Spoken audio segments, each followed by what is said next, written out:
जिस अंधे ससुर को बहू का घर का टूटा हुआ फर्नीचर कहती थी, उसी ने काली रात में यमराज के जोबड़े से खींच ली बेटे और बहू की जान। शहर से दूसरे एक सुनसान पहाड़ी इलाके में बना वह फार्म हाउस बाहर से जितना खूबसूरत था, अंदर से उतना ही तनावपूर्ण। मूसलाधार बारिश हो रही थी, जैसे आज आसमान फट ही पड़ेगा। डाइनिंग टेबल पर सन्नाटा पसरा था, बस चम्मच और प्लेट के टकराने की आवाजें आ रही थी।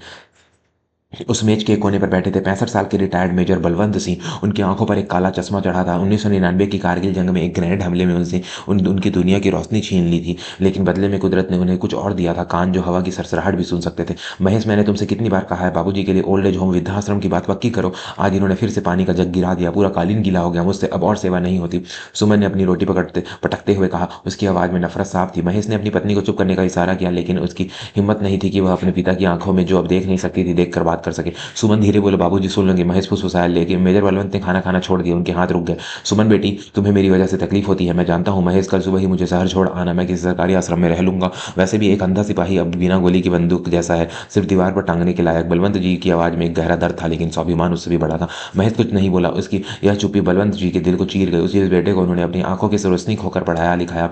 आज वह पत्नी के डर से चुप था। रात के 2 बज रहे थे। तूफान और तेज हो गया था। बिजली कड़क रही थी। फार्म हाउस के चारों ओर घने जंगल थे। अचानक मेजर बलवंत की नींद खुल गई। वह अपने बिस्तर पर उठकर बैठ गए। उनकी आंखें नहीं देख सकती थी, लेकिन उनके कान कुछ सुन रहे थे। बारिश की बूंदों के बीच उन्हें एक अलग आवाज सुनाई दी। गीली मिट्टी पर भारी बूटों के पड़ने की आवाज। टप छप छप छप। एक नहीं, दो नहीं, पूरे 5 लोग। महेश, बलवंत जी ने जोर से आवाज नहीं दी, बल्कि मन में सोचा। उन्होंने अपनी छड़ी उठाई और नंगे पैर कमरे के बाहर निकले। उन्हें घर का कोना कोना अपनी याददाश्त में रटा हुआ था। वह जानते थे कि हॉल में कौन सी टाइल हिलती है और कहाँ सीढ़ी चरमराती है। तभी नीचे हॉल में कांच टूटने की आवाज आई। छन। महेश और सुमन की नींद भी खुल गई। है कैसी आवाज है महेश? सुमन ने डरते हुए पूछा। लगता है बिल्ली ने कुछ गिरा दिया होगा, तुम सो जाओ, मैं देखता हूँ। महेश ने टॉर्च उठाई और नीचे जाने लगा। जैसे ही महेश सीढ़ियों के बीच पहुंचा, एक भारी भरकम आदमी ने उसे दबोच लिया। हिलना मत, वरना भेड़िया उड़ा दूंगा। महेश के हाथों पर एक ठंडी पिस्तौल की नाल सटा दी गई। सुमन जो पीछे पीछे आ रही थी, उसकी चीख निकल गई। 5 नकाबपोश डकैत घर के अंदर थे। उनके हाथों में बड़े बड़े चाकू और देसी कट्टे थे। उनका सरदार, जिसका नाम रंगा था, उसने महेश को कॉलर से पकड़कर सोफे पर पटक दिया। सुना है बाबू ने आज ही जमीन बेची है, 50 लाख नगद घर में रखा है, निकालो माल, वरना इस औरत की लाश बिछा दूंगा। रंगा ने सुमन के बालों को पकड़कर खींचा। सुमन थर थर कांप रही थी। भैया, हमारे पास कुछ नहीं है, हमें छोड़ दो। झूठ बोलती है। रंगा ने सुमन के गाल पर एक जोरदार तमाचा मारा। सुमन गिर पड़ी। महेश अपनी पत्नी को बचाने के लिए आगे लपका, लेकिन दूसरे डकैत ने उसकी टांग पर हॉकी स्टिक से वार किया। महेश दर्द से करा उठा। ऊपर गैलरी के अंधेरे कोने में मेजर बलवंत खड़े थे। उनका शरीर बूढ़ा था, लेकिन रगों में दौड़ने वाला खून अभी भी एक फौजी का था। उन्होंने स्थिति को भाप लिया था। 5 दुश्मन, 2 अपने, महेश और सुमन, और उनके पास हथियार है। सीधी लड़ाई में वह नहीं जीत सकते थे, लेकिन यह रात थी और अंधेरे के वो राजा थे। रंगा नीचे चिल्ला रहा था। जाओ रे, पूरे घर की तलाशी लो, जो मिले उठा लाओ, और अगर कोई बुढ़ा बुढ़िया मिले तो उसे वहीं टपका देना। 2 डकैत सीढ़ियां चढ़ने लगे। मेजर बलवंत ने अपनी सांसें रोक ली। उनकी दाहिनी जेब में उनका पुराना फौज का लाइटर था और हाथ में भारी सागौन की लकड़ी की छड़ी। उन्होंने धीरे से अपने बगल में लगे मेन स्विच बोर्ड के बॉक्स को खोला। उन्हें पता था कि घर की मुख्य बिजली कहाँ से कटती है। खटक। पूरे फार्म हाउस के में घुप अंधेरा छा गया। बिजली चली गई। अरे, यह बत्ती किसने गुल की? रंगा नीचे से चिल्लाया। टॉर्च जलाओ बे। लेकिन इससे पहले कि वे टॉर्च जलाते, मेजर बलवंत ने अपना खेल खेल शुरू कर दिया। वह दीवार सट सट कर बिल्ली की तरह चले। जो 2 डकैत सीढ़ियों पर थे, उन्हें अब कुछ नहीं दिख रहा था, लेकिन बलवंत की जी उनकी सांसों की आवाज़ सुन रहे थे। पहला डकैत सीढ़ी के आखिरी पायदान पर था। बलवंत जी ने अपनी छड़ी का मुठैया हैंडल पूरी ताकत से उसकी कनपटी सिर के साइड पर मारा। ठक। एक एक दबी हुई चीख और धड़ाक धड़ाम से गिरने के बाद डकैत बेहोश होकर के लुढ़क गया। दूसरा डकैत घबरा गया। कौन है वहाँ? उसने अंधेरे में चाकू घुमाया। बलवंत जी ने अपनी जेब से एक सिक्का निकाला और उसे सीढ़ी के दूसरी तरफ फेंक दिया। खन। डकैत का ध्यान उस आवाज की तरफ गया। उसने सोचा कोई वहां है। वह उस पर लपका। यही मेजर की चाल थी। जैसे ही वह मुड़ा, मेजर ने उसे गर्दन से पकड़कर स्लीपर होल्ड फौज का एक दाव लगा दिया। 5 सेकंड, सिर्फ 5 सेकंड में वह डकैत भी ढेर हो गया। अब 3 बचे थे। नीचे रंगा घबरा रहा था। उसके 2 आदमी ऊपर गए थे और कोई आवाज नहीं आ रही थी। सन्नाटा इतना गहरा था कि फिर डरावना लग रहा था। ओए कालिया, ऊपर क्या कर रहे हो? रंगा चिल्लाया। ऊपर से एक भारी और कड़क आवाज आई, जिसने हॉल में मौजूद सबकी रूह कपा दी। तुम्हारे आदमी अब नहीं उठेंगे। अगर अपनी जान प्यारी है तो मेरे घर से निकल जाओ। यह आवाज मेजर बलवंत की थी। बुढ़ा है। रंगा हंसा, लेकिन उसकी हंसी में डर था। अंधा बुढ़ा हमें धमकी दे रहा है, मारो साले को। रंगा और उसके 2 साथी अंधाधुंध गोलियां चलाते हुए सीढ़ियों की तरफ भागे। धा धा धा गोलियां दीवारों पर लग रही थी। सुमन और महेश एक दूसरे से चिपक कर रो रहे थे। दोस्तों, अगर आपको यह कहानी पसंद आ रही हो तो अभी चैनल को सब्सक्राइब करें और घंटी का बटन दबाएं, ताकि ऐसी कहानियां आप तक पहुंचती रहें। मेजर बलवंत जानते थे कि ऊपर आएंगे। उन्होंने सीढ़ियों की तेल में एक बोतल जो उन्होंने सजावट के लिए रखे दिए से उठाई थी, उधेड़ दी। जैसे ही रंगा का पहला साथी सीढ़ी पर चढ़ा, उसका पैर फिसला और चीखता हुआ नीचे गिरा। उसकी गर्दन मुड़ने की आवाज आई।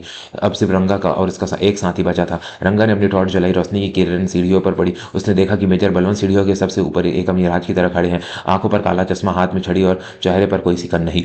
तू तो गया बुड्ढे। रंगा ने अपनी बंदूक तानी, लेकिन रंगा भूल गया था कि वो रोशनी में देख रहा है, लेकिन मेजर अंधेरे को महसूस करते हैं। जैसे ही रंगा ने ट्रिगर पर उंगली रखी, उस हल्की सी क्लिक की आवाज़ मेजर के कानों तक बिजली की गति से पहुंची। इससे पहले कि गोली चलती, मेजर ने अपनी भारी छड़ी को एक भाले जैवलिन की तरह रंगा की तरफ फेंक दिया। फौज में 30 साल तक निशाना लगाने का अभ्यास बेकार नहीं गया था। छड़ी सीधे जाकर रंगा के हाथ पर लगी। बंदूक उसके हाथ से छूटकर दूर जा गिरी। आ रंगा दर्द से चिल्लाया। मेजर अब सीढ़ियों से नीचे उतर रहे थे। वह दौड़ नहीं रहे थे, वह बह रहे थे जैसे पानी बहता है। उन्होंने रंगा के दूसरे साथी की टांगों के बीच अपनी लाठी फंसाकर उसे गिरा दिया और उसके चेहरे पर एक जोरदार मुक्का मारा। अब सिर्फ रंगा बचा था। वह अपनी बंदूक ढूंढ रहा था। उसका हाथ बंदूक पर पड़ा। उसने बंदूक उठाई और मेजर की तरफ तान दी। अब तू नहीं बचेगा।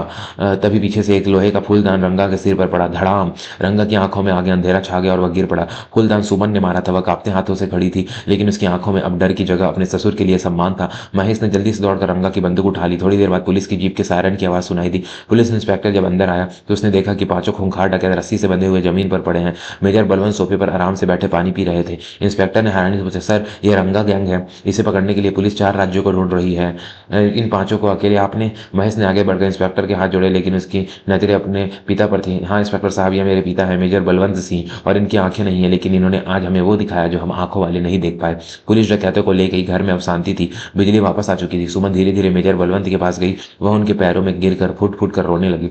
बाबूजी, मुझे माफ कर दीजिए। मैं बहुत बुरी हूँ। मैंने आपको बहुत समझा। मैंने आपको घर से निकालने की बात की और आज आपने ही मेरी सुहाग और मेरी जान बचाई। आप अंधे नहीं है बाबूजी। अंधी तो मैं हूँ जो एक पिता के प्यार और ताकत को नहीं देख पाई। मेजर बलवंत ने अपने कांपते हाथों से सुमन के सिर को स्पर्श किया। उनकी आंखों से भी आंसू न निकले, जो काले चश्मे के नीचे से लुढ़क कर गालों पर आ गए। अरे पगली बहुएं तो बेटियां होती है, और घर का बुजुर्ग कभी बोझ नहीं होता। वह तो घर की नींव होता है। नींव दिखाई नहीं देता, पर उसी का पूरा मकान खड़ा होता है।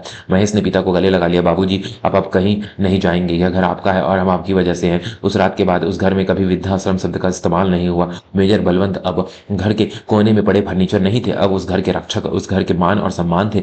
शिक्षा। दोस्तों, यह कहानी हमें सिखाती है कि घर के बुजुर्गों को कभी बेकार या बोझ मत समझो। उनके पास जो अनुभव की दौलत है वह दुनिया की किसी भी ताकत से बड़ी है। जब मुसीबत आती है तो यही पुराने पेड़ ही हमें आंधी और तूफान से बचाते हैं। उनका सम्मान करें, उनकी सेवा करें। अगर इस कहानी ने आपकी आंखों में भी आंसू ला दिए हैं तो कृपया वीडियो को लाइक करें और अपने परिवार के साथ शेयर जरूर करें। ऐसे ही और दिल छू लेने वाली कहानियों के लिए नीचे दिए गए लाल बटन को दबाकर अभी सब्सक्राइब करें। जय हिंद, जय भारत।